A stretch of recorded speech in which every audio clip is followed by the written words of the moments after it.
ఈ జీవో 111 విషయంలో అక్కడక్కడ గుసలు బయలుదేరినాయి.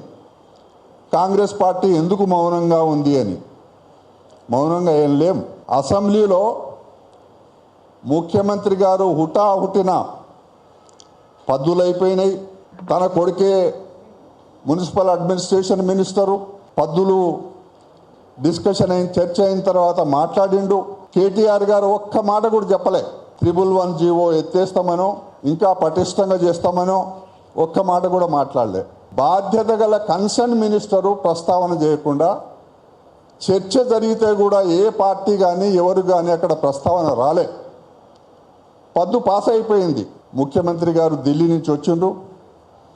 ఆ రోజు కేవలం నేను అనుకుంటా ఇదే పని మీద అసెంబ్లీకి వచ్చినట్టుగా నేను అనుకుంటున్నా. ముఖ్యమంత్రి గారు ఏ రూల్ కింద మాట్లాడిండు అనేది నేను ఎంక్వైరీ చేస్తే ముఖ్యమంత్రి గారు మాట్లాడితే కూడా ఆయనకు అధికారం ఉంది ముఖ్యమంత్రి కాబట్టి మాట్లాడాలి అనుకుంటే కూడా ఒక ప్రధానమైన అంశం శాసనసభలో ప్రస్తావన చేయాలి అని అంటే స్పీకర్ గారి అనుమతి ఉండాలి. ఆ రోజున్న ఏ అంశాలపైన మాట్లాడతారో ఎజెండాలో కూడా ఉండాలి. నేను చూస్తే ఎక్కడా లేదు. చేవెళ్ల నియోజకవర్గానికి సంబంధించిన శాసనసభ్యుడి చేత ఈ మాట పలికించిండ్రు. దానికి ఎంబడే సమాధానం. ఆ మాట అన్నప్పుడు ఇతర రాజకీయ పార్టీలు కూడా ఉన్నాయి. వాళ్ళ మాటలు కూడా వినాల్సింది, వాళ్ళ సూచన కూడా తీసుకోవాల్సింది. కానీ ముఖ్యమంత్రి గారు దాన్ని ఏకపక్షంగా ఎత్తివేస్తున్నా అన్నాడు. మళ్ళీ దాని తర్వాత కొద్దిగా ఇబ్బందిగా పడ్డట్టుంది. మీరన్నీ సమావేశాలు పెట్టిన తర్వాత ఇది వాస్తవమా, ఎట్లా దీన్ని ఎత్తివేస్తా అన్నాడు అంటే హుటాహుటిన క్యాబినెట్ మీటింగ్ కూడా పెట్టిండు. క్యాబినెట్ తీర్మానం చేసినట్టుగా కూడా వచ్చింది.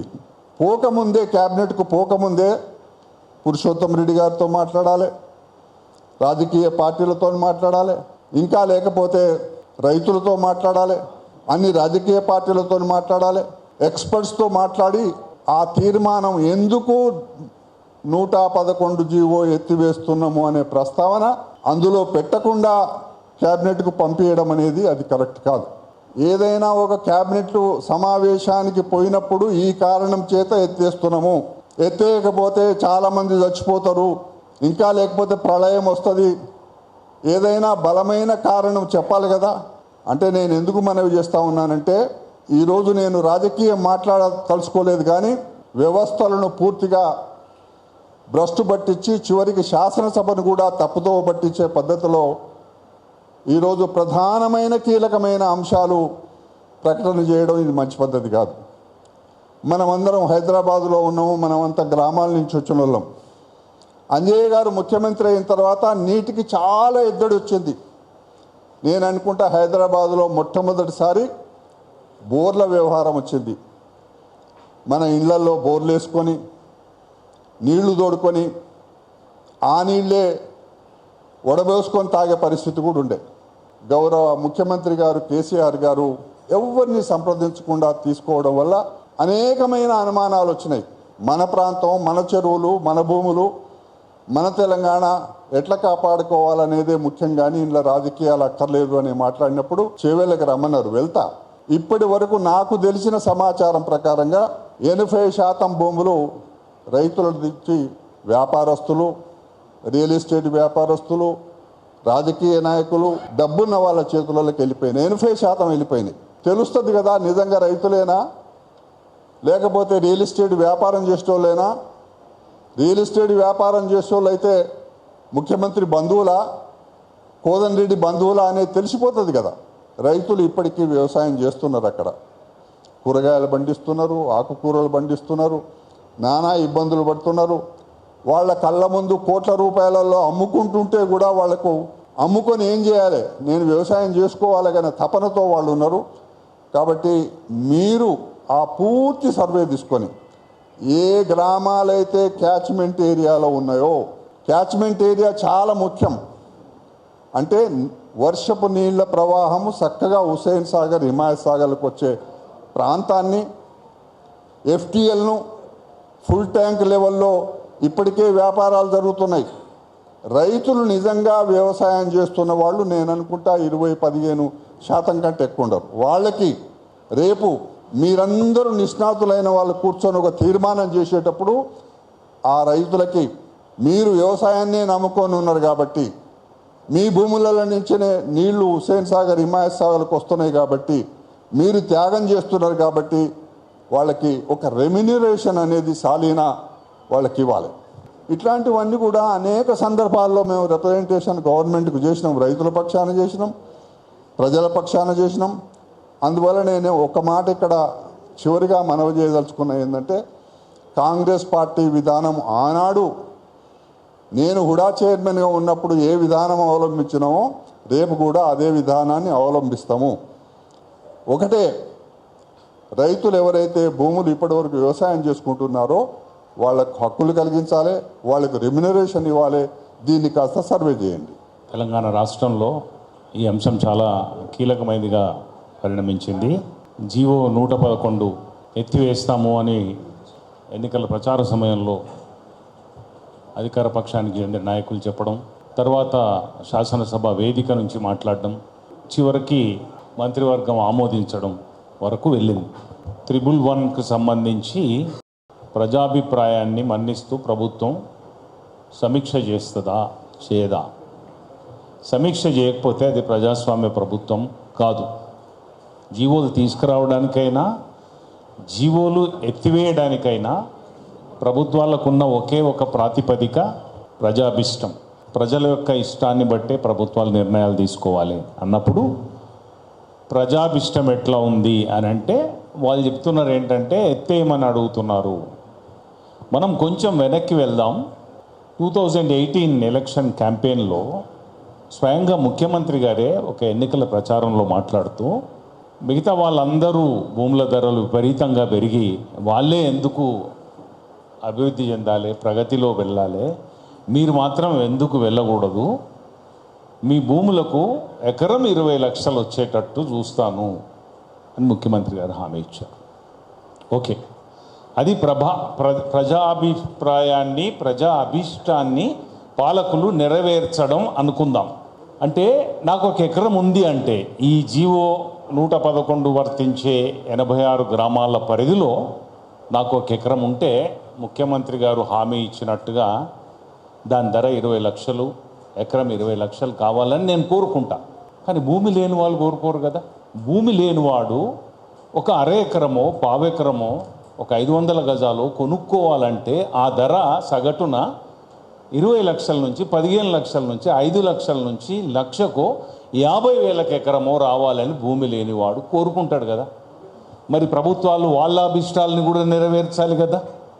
ఈ ప్రాంతంలో ప్రతి ఎకరం 50,000కే వచ్చేటట్టు చూస్తాను అని హామీ ఇవ్వగలరా? అసలు ముఖ్యమంత్రులకు ప్రభుత్వాలకు ఏం పని? మార్కెట్ అనేది మార్కెట్ డిమాండ్ సప్లై రేషియోని బట్టి మార్కెట్ నడుస్తుంటుంది తప్ప ప్రభుత్వాలు మీ భూములకు మేము 50 లక్షలు వచ్చేటట్టు హామీ ఇస్తామనేదే తప్పు. ఇందాక పెద్దలు కోదండరెడ్డి గారు చెప్పినట్టుగా ఆర్టీఐ కింద అడగాలని, ఆర్టీఐ కింద అడగాల్సిన అవసరమే లేదు. ఆర్టీఐ యాక్ట్లోనే నేను కమిషనర్గా కూడా చేసినాను, సమాచార హక్కు చట్టం కమిషనర్గా 5 ఏళ్ళు. ప్రతి పబ్లిక్ ఆఫీస్ కూడా తను ఏం పని చేస్తుంది, తన పరిధిలో జరిగే పనులేంటి అని సమస్త సమాచారాన్ని స్వచ్ఛందంగా వెల్లడి చేయాలి. అదే స్పిరిట్ తీసుకుంటే ఇక్కడ ఇంత కాంట్రోవర్సీ జరుగుతున్నప్పుడు ప్రభుత్వం యొక్క కనీస బాధ్యత ఏంటి అంటే ఈ జీవో 111 ఎందుకు తెచ్చినారు? ప్రభుత్వం అంటే government is a continuous one, పార్టీలు ముఖ్యం కాదు. Government is a continuous one as per as Indian constitution is concern. దానికి ఖాళీ కూడా రావద్దని చెప్తుంది రాజ్యాంగ స్ఫూర్తి.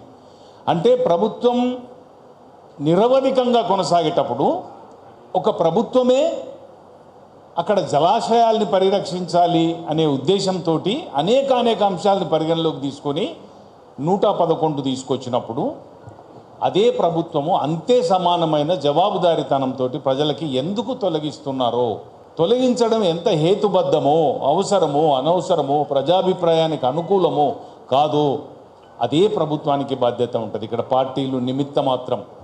Burden of proof lies with whom, ఎవరితోటి అంటే దాన్ని నిర్ధారించే రుజువు చేసే బాధ్యత ఎవరి మీద ఉంది?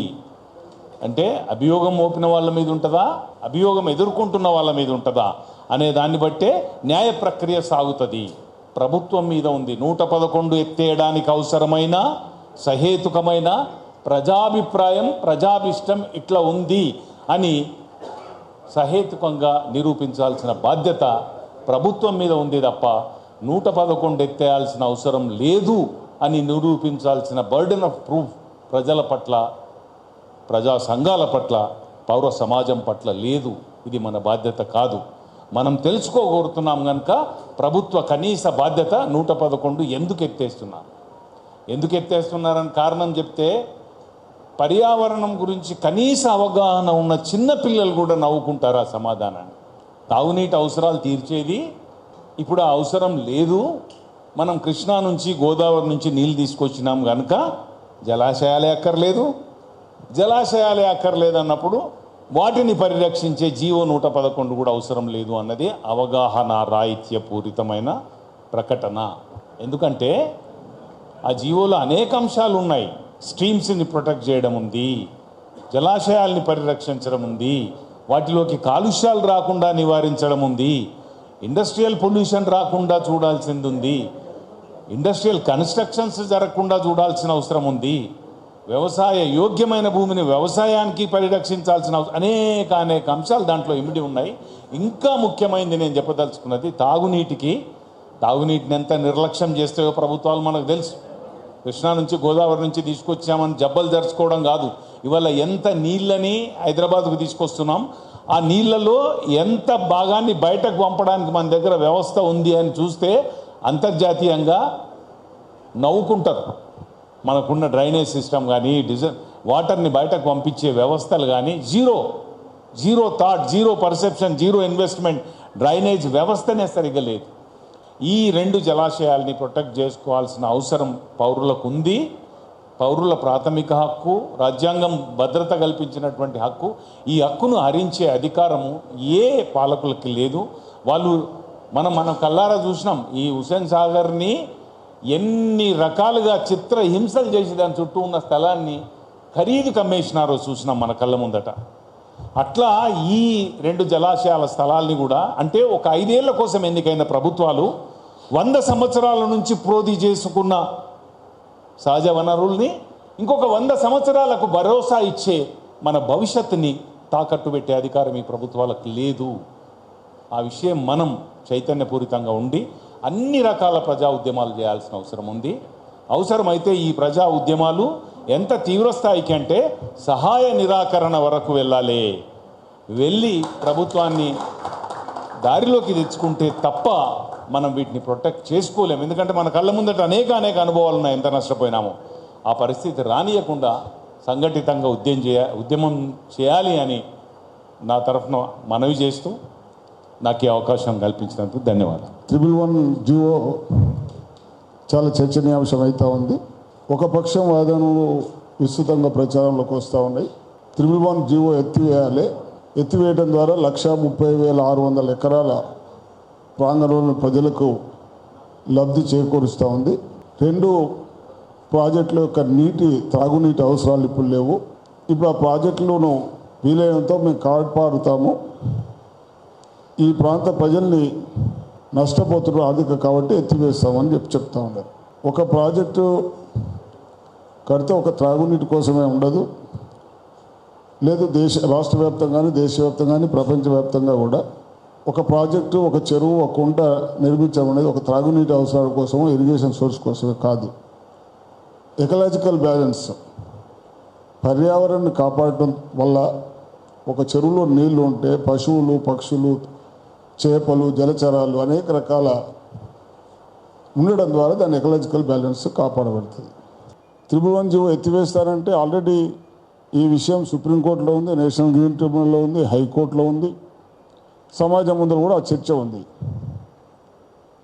కాబట్టి నేను శాసనసభలో ప్రకటించారు, మన మంత్రిమండలిలో సమావేశం తీర్మానం చేశారు.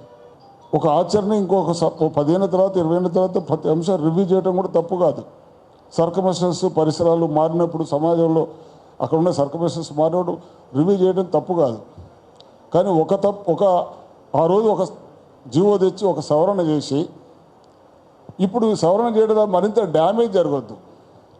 ఇదివరకు 111 జీవో వచ్చినాటి ఉన్న పరిస్థితుల కంటే ఇంకా మెరుగైన పరిస్థితులు తీసుకొచ్చి ఈ కోటి జనాభాకు ఉపయోగపడుతుంది, రక్షణ ఉంది అంటే మనకేం అభ్యంతరం లేదు.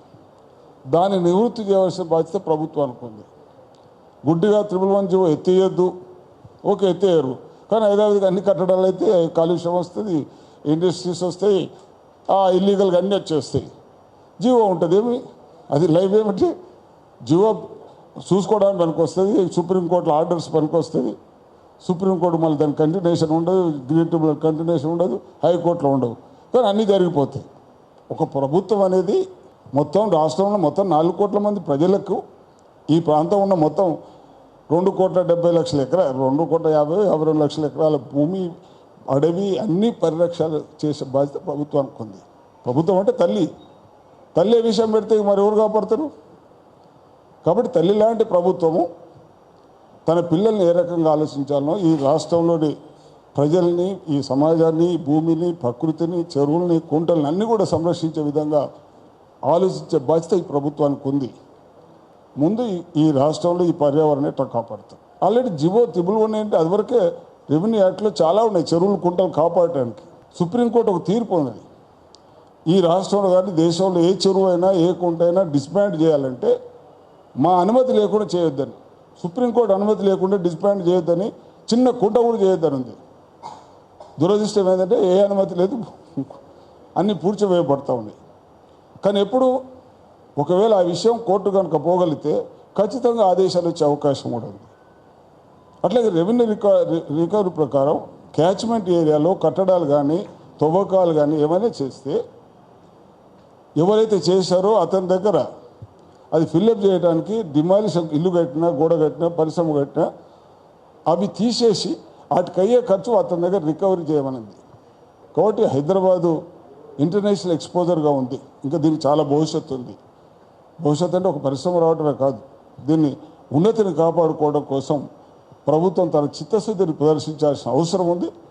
ఆ చిత్తశుద్ధి ప్రదర్శించకపోతే మనం అందరం కూడా దాన్ని మెడలు వంచి మనం రక్షించుకోవాల్సిన బాధ్యత కూడా ఉంది. ఆ బాధ్యతలో మా పాత్ర మేము నిర్వర్తిస్తామని చెప్పి అందరూ కూడా సవిన వినియోగించుకుంటూ, నిర్వాహకులు కూడా మా సహకారం ఉంటుందని చెప్తూ సెలవు.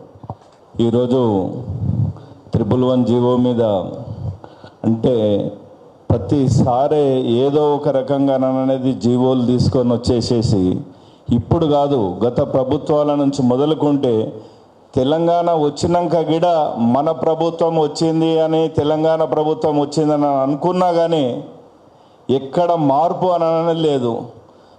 అంటే పాలకులంతా ఒక్కటే, ప్రభుత్వాలు ఒక్కటే, పాలకులు ఒక్కటే అని అనేది చెప్పకనే చెప్పినట్టుగా అయ్యింది. వాస్తవానికి చెప్పాలనంటే గతంలో కూడా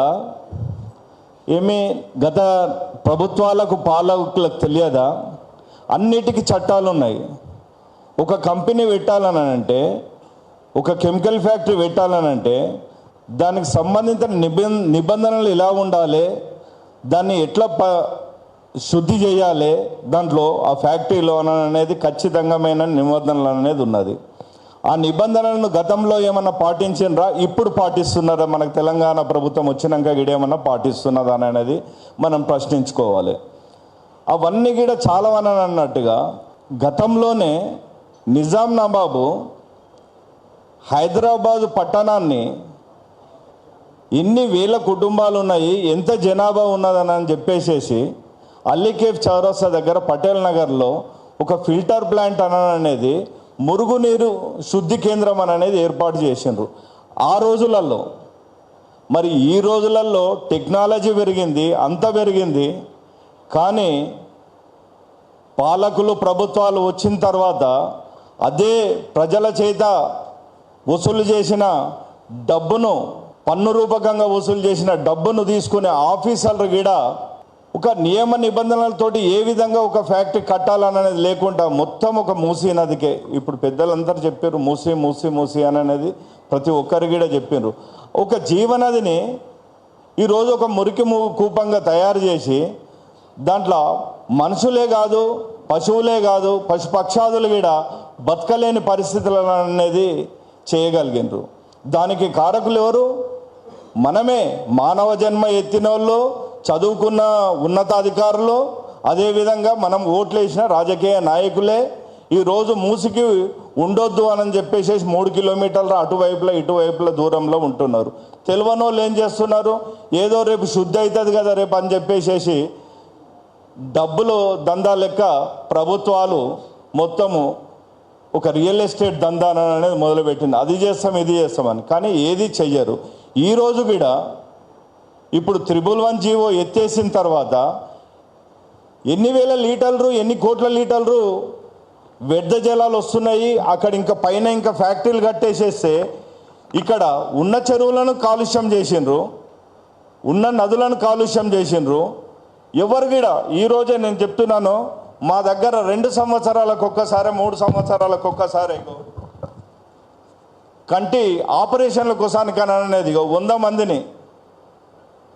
మంది ఆపరేషన్లు నిన్ననే 50 మందిని 60 మందిని జాయిన్ చేసి వచ్చినాను. ఆపరేషన్లు ఈరోజు అవుతున్నది, 27 తారీఖు నాడు ఉన్నది. అంటే ఎందుకు అవుతున్నది అనేది ప్రభుత్వాలు పాలకులు ఆలోచన చేస్తున్నారు. అసలు ఎందుకు ఈ కారణాలు ఏంటిది, కాలుష్యం వల్ల ఏమవుతున్నది? మాకు పక్కకే మూసి ఉన్నది. ఆ మూసి కాలుష్యంతో వ్యవసాయం చేసుకోక తప్పదు, నాటేయడానికి తప్పదు, కోత కోయడానికి తప్పదు, ఆ వాసన చూడడానికి తప్పదు, దాంతో కన్ను దెబ్బతినడానికి తప్పదు. అంటే గాలి, నీరు, ఆహారం 3 విషమే మాకు. ఒక రకంగా చెప్పాలనంటే మరి ఆ గాలి, నీరు, పీల్చే గాలి విషమైంది, తినే తిండి విషమైంది, తాగే నీరు విషమైంది. 50 ఏళ్ళోళ్ళు 70 ఏళ్ళకి వచ్చిండ్రు. ఇప్పుడు 50 ఏళ్ళ వయసు ఉంటే 70 ఏళ్ళ వయసు వాళ్ళకి పరిస్థితికి ఉన్నది. దీని కారణాలు ఇప్పుడు ఇదే జలాశయాలలోకి ఈ నీళ్లు కెమికల్ ఫ్యాక్టరీలు కడతారు, కాన్ రాకుండా డబ్బులు తీసుకుంటారు, పాలకులు ప్రభుత్వాలు తీసుకుంటారు, ఆఫీసర్లు తీసుకుంటారు, రేపు కంపెనీలు కలుగుతారు, రేపు మోరి నీళ్ళు అవన్నీ డ్రైనేజ్ నీళ్ళని వస్తుంది. మరి దానికి ఏమన్నా ప్రయత్నం ఏమన్నా చేస్తుండ్రా? 344 కోట్లు గతంలో కూడా ప్రభుత్వాలు మూసిలో పోసినట్టుగా చేసిండ్రు. దినదినము ఒక్కరోజు చావకుండా ఓ 10 సంవత్సరాలలోనే చచ్చిపోయేటట్టుగా 20 సంవత్సరాలలో చచ్చిపోయేటట్టుగా అనేది ఎవరు ప్రభుత్వాలు పాలకులు చేస్తున్నారు. ఆ మర్డర్ కేసు వీళ్ళకి ఎందుకు పెట్టారని నేను ప్రశ్నిస్తున్నా. మొదటి నుంచి నేను అదే ప్రశ్నిస్తున్నా, కానీ దానికి ఎవ్వరూ స్పందించడం లేదు. దీంట్లో ఒక అందరం కలిసేసి వచ్చిన వాళ్ళని సంతకాల సేకరణతో వేయించేసేసి సుప్రీంకోర్టులోనే ఒక కేసు వేస్తే ఇవన్నీ కూడా ఎవరి ప్రేట్లు అయితే ఈ అవకతవకల తీర్పులు ఇచ్చేసేసి జీవోలు ఇచ్చేసేసి మంది ప్రజల ప్రాణాలను చెలగాట మాడుతున్నారో, మంది ప్రాణాలతోటి జీవితం మొత్తము కాల రాస్తున్నారో వారికి ఈ శిక్ష పడాలి. మర్డర్ కేసుకి శిక్ష అనేది వాళ్ళకి వెయ్యాలి. ప్రభుత్వాలను పాలకులను చట్టపరంగా ఎదుర్కొని అదేవిధంగా ఉద్యమకారులందరూ ఏకతాటిగా మనం ప్రశ్నించలేకపోతే ఇవన్నీ కూడా వీళ్ళు ప్రశ్నించినాకనే గింత పరిస్థితి ఉన్నది ఈ ప్రభుత్వాలు పాలకులతోటి. కానీ ప్రశ్నించినప్పుడు చేయనప్పుడు మనం ఎన్ని చేసినా కానీ వాస్తవానికి ఇదన్నీ ఈ కార్యక్రమాలు పెట్టిన పెద్దలకు వీరందరికీ చేతులెత్తి దండం పెట్టి మిగుస్తున్నాను. ఏదైతే స్థానికంగా భూమి లేని వాళ్ళు, పేద అరెకరం ఎకరం ఉన్న రైతులు, వీళ్ళు అభివృద్ధిలో భాగస్వాములు ఎలా కాగలుగుతారు అన్నది పెద్ద ప్రశ్న. మనం ఈరోజు కేవలం ఎవరికి ఇది చెందుతున్నది అన్నది ఆలోచన చేస్తున్నాము. అన్నిటికన్నా ముఖ్యమైన విషయం ఏమిటి తెలుసా? 45,000 ఎకరాల భూమి బఫర్ జోన్గా పబ్లిక్ ప్రాపర్టీ. ఇందులో 50% ఈజ్ పబ్లిక్ ప్రాపర్టీ. ఈ పబ్లిక్ ప్రాపర్టీని రేపు అమ్ముకుంటారు, 8,000కి ఓట్లు కొంటారు. సిగ్గు శరం లేని ఒక రాజకీయ వ్యవస్థను మనం ఈరోజు పెంపొందిస్తున్నాం. ఎందుకు ఈ డబ్బు? ఇప్పుడు డబ్బు లేనివాడు ఎలక్షన్స్లో నిలబడగలగాలి, డబ్బు లేనివాడు ఎలక్షన్లో గెలవాలి. చిత్తశుద్ధితో ఉన్నవాడు గెలిచి రాజకీయ పరిణామాలు మార్పు తీసుకురావాలి. ఆ విధంగా వెళ్ళండి. ఈ జీవో 111లు ఇవి ఏవి మన ముందు నిలబడలేవు. చదువుకున్న బుద్ధి లేని వాళ్ళే ఇవి మాట్లాడుతూ ఉంటారు. చదువు లేని వాళ్ళు చాలా విజ్ఞతతోటి మాట్లాడుతూ ఉంటారు. చదువు ఉన్న వాళ్ళతోటే మనకు వచ్చిన బాధ. ఎందుకంటే వాడు ఎక్కడో ఒక చోట అమ్ముడైపోవాలా, వానికి నెల నెల జీతం వస్తూ ఉండాలి. జియో 111 కేవలం పరివాహిక ప్రాంతంలో 10%. ఈ పరివాహిక ప్రాంతం 2000 చదరపు కిలోమీటర్లు. ఇది అందరూ చెప్పారు, ముఖ్యంగా మిత్రుడు నరసింహారెడ్డి. నేను ఇప్పుడు చెప్పదలుచుకుంది ఏమిటి అని అంటే, ఇది ఎంత ముఖ్యమైనది అని అంటే, నది ఉద్గమ స్థాన పరివాహిక ప్రాంతం ఇది. River origin catchment which has high fragile biogeoclimatic diversity. చేవెళ్లలో ఉన్న టెంపరేచర్ అనంతగిరిలో లేదు. చేవెళ్లలో ఉన్న మెడిసినల్ ప్లాంట్స్ అనంతగిరిలో ఎక్కువగా ఉన్నాయి, దామెగుండంలో ఉన్నాయి. వీళ్ళు వాళ్ళ రాజ్యాలని రాజుల్ని సమర్థిస్తున్నారు. First thing we should understand ఇది చాలా eco sensitive zone. It has more than 4,000 medicinal and herbal plant species. There are some publications, I have the report. ఈ 84 గ్రామాల్లో ఈ రియల్ ఎస్టేట్ కన్నా కోట్లల్లో తరతరాలు తినాల్సిన మన వృక్ష సంపద ఉంది. వెరీ రేర్ ప్లాంట్ స్పీసీస్ ఉన్నాయి. చేవెళ్లలో పాతరాతి యుగం సమాధులు ఉన్నాయి. ఇవి వరల్డ్ క్లాస్ టూరిస్ట్ సెంటర్స్ కావచ్చు. ఫాసిలైజ్డ్ ట్రీస్ ఉన్నాయి. అనంతగిరి పైన చాలా యూనిక్ బెసాల్ట్స్ అండ్ గ్రానైట్ మనకి. ఇది ఎక్కడి నుంచి మొదలవుతుందంటే మియాపూర్ టు కుకుట్పల్లి చౌరస్తా, బాచుపల్లి రోడ్డు గోదావరి కృష్ణని విడదీస్తుంది. కింద పడ్డ నీళ్లు గోదావరికి పోతాయి, పైబడ్డ నీళ్లు కృష్ణలోకి వస్తాయి. అలాంటి జియోలాజికల్ కాంబినేషన్ ఉన్నదని తెలిసి ఇక్రిసాట్ని 1960లో ఎస్టాబ్లిష్ చేశారు. ఏమన్నా తెలుసా, ఈరోజు ఇక్రిసాట్ కూడా తీసేస్తే జబర్దస్త్ real estate. Today what we are talking, మీ ఊర్లో 20 లక్షలు ఇప్పిస్తా, మా ఊళ్ళో 30 లక్షలు ఇప్పిస్తా. మా పెద్ద ఆయన 120 రూపాయలు పెట్రోల్, 105 రూపాయలు డీజిల్. నీకు 20 లక్షలు వస్తుంది, 30 లక్షలు వస్తుంది. ఈరోజు ఎవరన్నా ఐటీ సెక్టర్ వాళ్ళని అడగండి, ఏం చెప్తారు? వస్తుంది 3 లక్షల జీతం, బతుకుతున్నది క్రెడిట్ కార్డ్ పైన. ఇప్పుడు కడుతున్న పబ్లిక్ టాయిలెట్స్ అన్నీ కూడా ఫుట్పాత్ల మీద కడుతున్నారు, నాలాల మీదకి ఇడుస్తున్నారు. అంటే రోగాలు స్ప్రెడ్ చేస్తున్నారా లేదా? అన్నీ కలుషితం అయిపోతేనే నాకు పైసలు వస్తాయి. హుస్సేన్ సాగర్ చూడు, ప్రతి ఏడాది 5 కోట్లు బెంగళూరు కంపెనీకి ఇస్తున్నా, స్మెల్ రాకుండా చూడు అని. నిన్ననే నాకు ఫోన్ చేసినారు డెక్కన్ క్రానికల్ వాళ్ళు. అంటే నేను అన్నా, అది వాడు స్మెల్ కంట్రోల్ చేస్తే నెక్స్ట్ ఇయర్ పిలవాడు కదా వాడు పిలవాడు, వీనికి దందా ఉండదు. కనుక ఇప్పుడు ఆ 2 జలాశయాలని కూడా గబ్బు పట్టి ఇచ్చేస్తే ట్రీట్మెంట్ అంటూ పైసలు. It's time actually. ఇందాక ఎవరో అన్నారు సెంట్రల్ గవర్నమెంట్ కాదు, నాకు కావాల్సింది స్థానిక ప్రభుత్వం, నాకు కావాల్సింది స్ట్రాంగ్ పంచాయత్. స్వచ్ఛమైన నీరుని తీసుకురాగలుగుతామని ఎవళ్ళన్నా అంటారా? గంగను క్లీన్ చేసేస్తున్నాం, 5,000-30,000 కోట్లు. అరే ఎవరికి కావాలా నీకు? రివర్ మేము ఇక్కడ బుట్టి పెరిగినాం, చిన్నప్పుడు డుబ్కి పున్నం నాడు స్నానాలు చేసినాం. గెట్ బ్యాక్ మై సంఘం. టెక్నాలజీ 14 యూనివర్సిటీలు చేయకపోతే మూసిపడేయండి. 22 రీసెర్చ్ ఇన్స్టిట్యూషన్స్ మూసేయండి. They are all public institutions. If they can not work for public cause, let us close down and not pay salaries to those scientists.